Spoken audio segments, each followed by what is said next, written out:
Peter Gardner. He ran a travel agency which was used by BAE as a conduit for their slush fund. He was the one who arranged all the trips, bought all the cars, installed royal family members in hotels, and then he collected up all the bills and he sent them to BAE. And BAE paid him as though these were ordinary travel agent services. Well, it started quite slowly.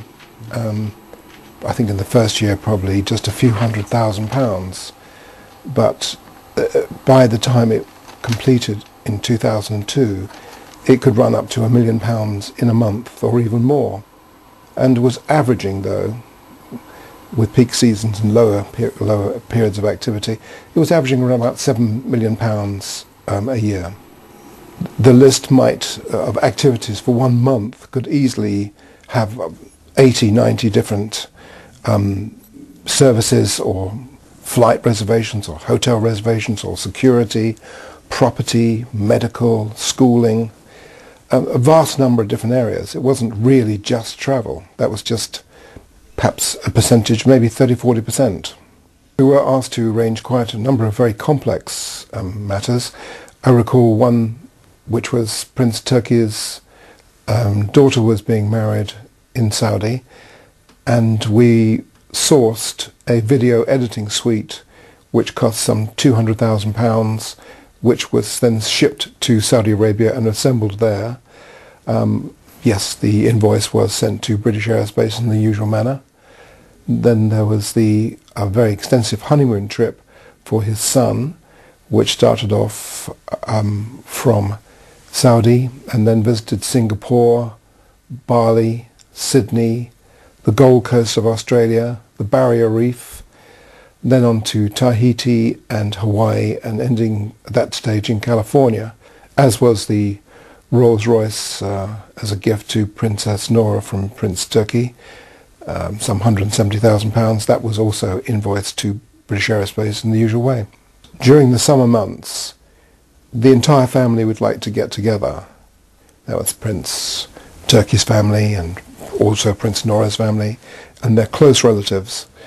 And it would often be something like 70 people, plus security, maybe 20, plus 20 cars, would perhaps visit somewhere like the Plaza Hotel in New York.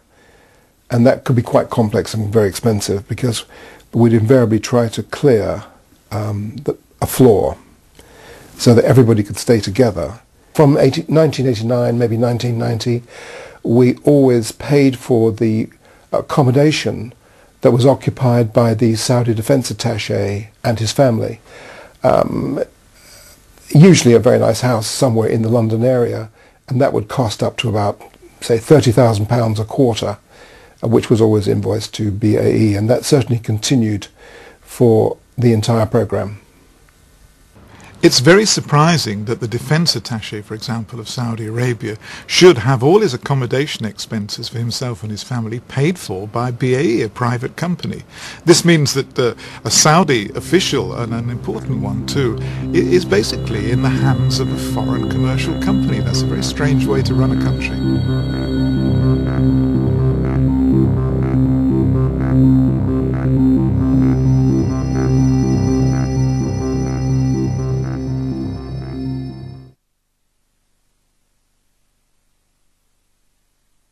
What are the ingredients that go into making a great movie? A spectacular location. Dramatic lighting. Drama. Something to shoot it with. And a leading man. All the world's a stage. And all the men and women merely players.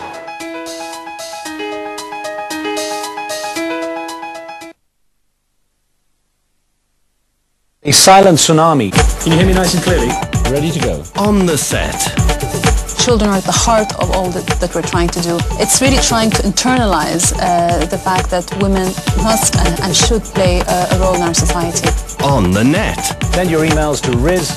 Most of America has never met an Arab person. On the street. Hello and welcome to Street Talk, your voice and your views on the issues in the news. Riz Khan, and this time on Al Jazeera.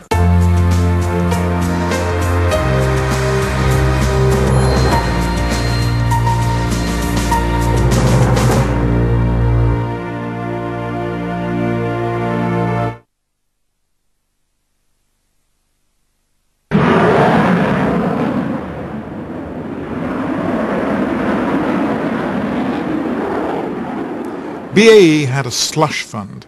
They paid more than $100 million, I think, in benefits, in cash and kind, to primarily Prince Turki, the head of the Air Force, but also to a whole galaxy of Saudi defense attaches, visiting officials, Air Force commanders when they came to this country. Everybody got treats and trips. If they wanted to stay in a luxury hotel with their wife and family, they got it. If they wanted a big car, they got it. This is the monthly invoicing procedure. This top document is a copy of the final invoice produced for the 31st of December 2001. The total for that particular month was £621,858.48. It's coded. It doesn't say an awful lot. It says accommodation services and support for overseas visitors.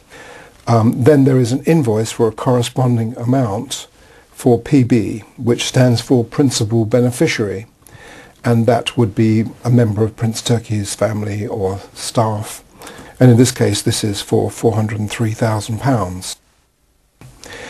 And then the next sheet relates to PN, which would be for Princess Noura bin Sultan. And then this is followed by PF, which is Prince Faisal bin Turki, their son. Of course, there was hundreds of individual invoices supporting all of these charges, and they were summarized in a statement. Now, this is the statement for this month, December 2001, which you can see that it has an enormous variety of different items on it. There's hotel accommodation, there's parking at the Carlton Tower Hotel, there's accommodation at the Ritz-Carlton Tyson's Corner in Washington, and there's even an item here of Nicorette gum for £869. So it's very comprehensive. It's covered quite a wide variety of items, and this details it, and you see it totals up to the total amount of the master invoice, which was £621,000 odd pounds, which is verified by this amount here. And here is our Chabas Ward's bank statement from Barclays Bank, which confirms that on the 16th of January, a direct credit was received from BAE Systems for a total amount of, again, matching at exactly £621,858.48.